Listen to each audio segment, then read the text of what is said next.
Craig Cameron here, talking to you from the Double Horn Ranch. And one of the most common questions that I get asked is, Craig, when do I need to advance up with my bit? When do I need to do it? Why would I need to do it? And what kind of bit would I go to? Those are actually really good questions. And for me, I'm starting a lot of my horses riding them just with a halter with one rein.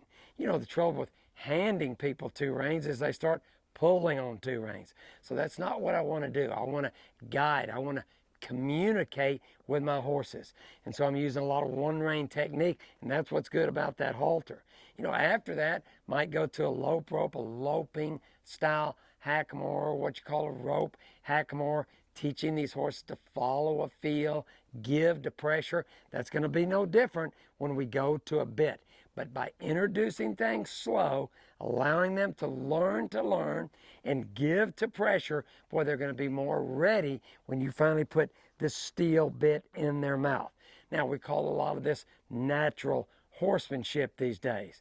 I think if the horse could speak, he'd say, not so natural having this metal in my mouth. So we want to do a really good job.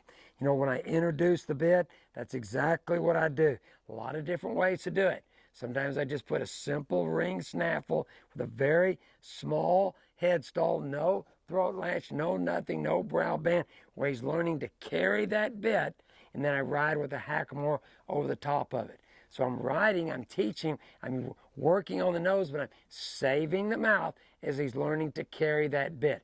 Boy, that works like a champion.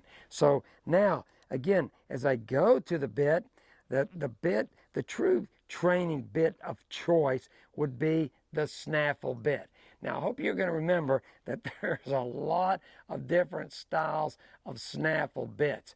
But what makes it a snaffle is that it has no shanks. This is a D-ring snaffle. I ride with all different types, O-ring, D-rings. I can use a full cheek snaffle. There's a slow twist, double twist, all different types of snaffle. There's ones with solid mouthpieces, roller mouthpieces. But what makes it the snaffle is it has no shanks. And listen, when it has no shanks, you apply no leverage like you do with a shank bit. For me, what the beauty of that snaffle bit is, it works on a 1-to-1 ratio. What that means, if I have 1 pound of pressure on my hand, that's exactly what I have in his mouth. That's not going to be the case when you use a shank bit. So again, we're teaching and training. And for me, a lot of times, the snaffle bit is designed to ride two-handed and a lot of one rein technique. That's what I mean when I say be independent with your hands.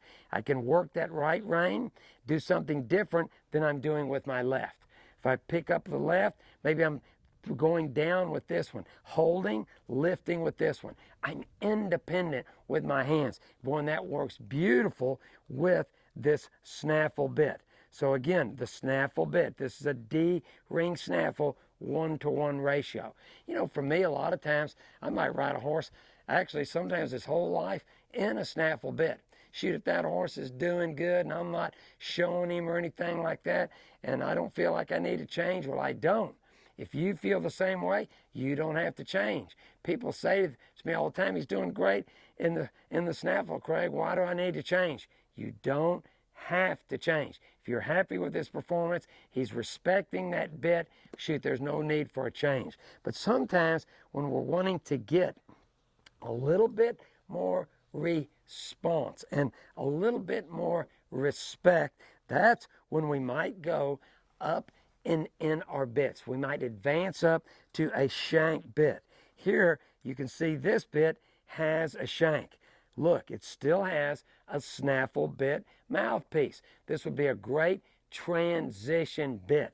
But remember now, since you've moved up with the shanks, now you're going to be creating leverage. Leverage where? Well, it's going to depend on the design of the bit. How much leverage? It's going to depend on that design and how tight you might have this curb strap.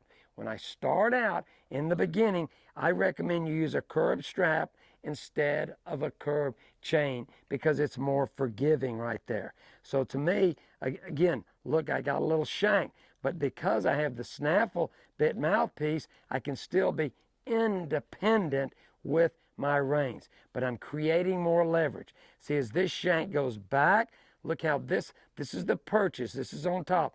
That part goes forward, and that's going to create pressure on the chin groove with this horse. Remember, as this goes forward, it's also pulling what? The headstall down, so you're creating pressure over the pole.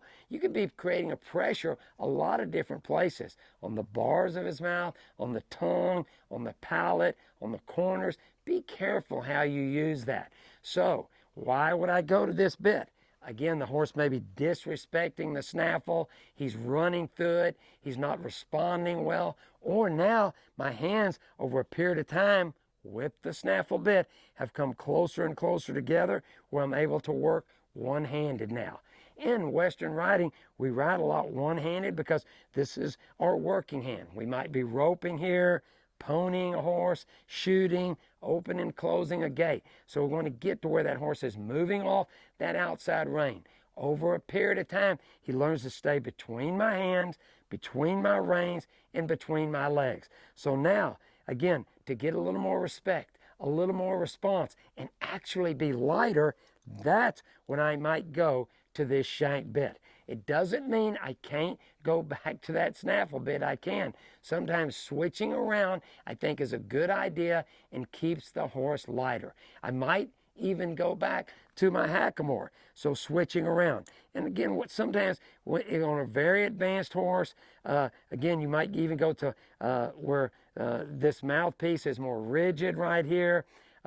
Again, the shanks can be longer, all different ways and all different styles, but I think that we need to stick with seeing how little it takes, offering a good deal, keeping our hands slow as we advance and move up when and as we need to, and we're understanding why we're doing it and what's happening with the mechanics of these bits. I think if you take your time, apply yourself slowly, see things from the horse's point of view, I guarantee you're going to do a good job and you're going to have a great result. Remember, it's not the bit, it's going to be the application. In other words, the way that you use it. Hey, keep riding like a champion. I'll see you next time.